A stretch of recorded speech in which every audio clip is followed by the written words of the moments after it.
Let's just summarize this for the folks back home. We've got a bill here, as Chairman Nadler says, that's going to set up more bureaucracy to go after domestic terrorism, and that's probably a good thing. And Mr. Biggs has offered an amendment that says you can't use the funds that are going to be authorized in this bill to investigate, analyze, monitor, or prosecute any individual who's declined the COVID vaccine or expressed opposition to it. This is constitutionally redundant, this amendment. It is obvious on its face. But it's not been kicked out by the chairman or anybody else here for being non-germane, because it is germane.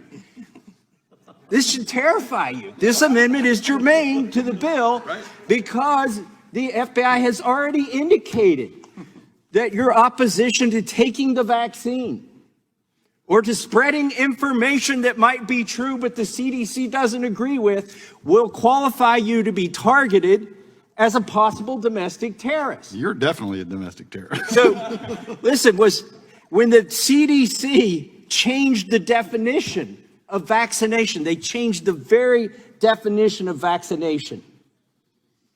If somebody had the gall to point out that that goes against 250 years of medicine, of science, their redefinition of vaccination, should that make them a domestic terrorist? No. This amendment is spot on. The CDC has been involved in the past 2 years trying to cover up something we've known about for 10,000 years, natural immunity. What if you dared to say that I trust my natural immunity to protect me from the next infection of this virus? What if I dared it? Okay, maybe I have said that for 2 years. But that shouldn't make you a domestic terrorist. Come on. Why would the Democrats be opposed to this amendment? I don't know. Some have said, well, the language, there should be a for where there's an and or something like that. Well, let's fix it then. Because the fact that this amendment is germane is terrifying.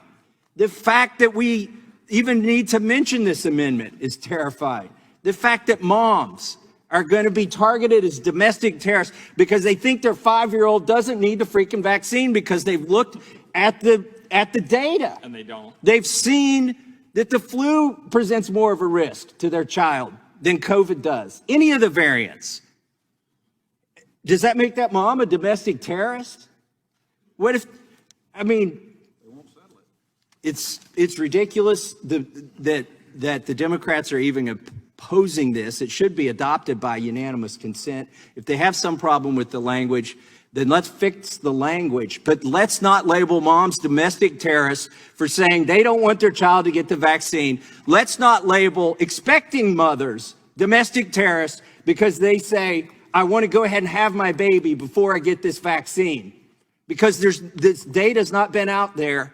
This vaccine, by the way, it could just as easily say you can't be labeled a domestic terrorist by the FBI for refusing a medical treatment that only one of 3 corporations are allowed to provide in this country. With no liability. In other words, if you don't accept a medical treatment for one of these 3 giant corporations, then you could be a terrorist. Yes. And this is the other thing. Joe Biden has said the only industry that's immune to prosecution or immune to liability is the gun industry. That's ridiculous. They get sued all the time for defective products. But who doesn't get sued? Who never gets sued for a defective product? Who's got emergency use? Who's got the PrEP Act? The vaccine manufacturers. Yep. Does that make me a domestic terrorist for saying these facts? It shouldn't. And this amendment should be adopted. And I yield back the balance of my time.